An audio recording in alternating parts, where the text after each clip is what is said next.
Episode 1 of Ratched begins in 1947 as a priest gives a sermon at a church.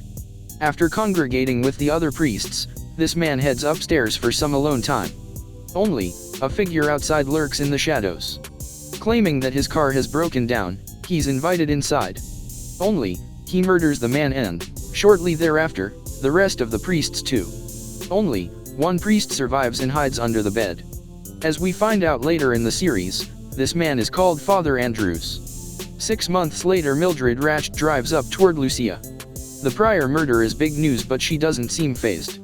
This quaint little town has a population of 985, well, 986 now that Mildred is there.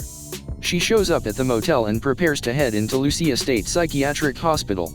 Mildred immediately becomes acquainted with the staff, including head nurse, Mrs. Bucket. The letter she has confirms her appointment, but neither she nor Dr. Hanover seem to have any prior knowledge of this. As Mildred sits and waits, Dr. Hanover heads to a local restaurant to speak to the governor.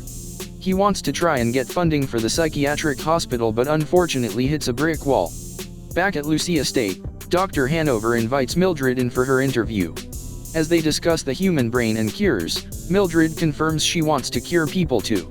Unfortunately, there's not an open position for her right now.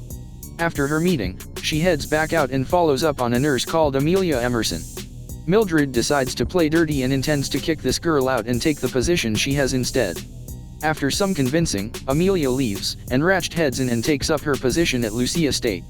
While she does the rounds, outside Dr. Hanover starts showing the governor around in his plans for building this extension to the facility.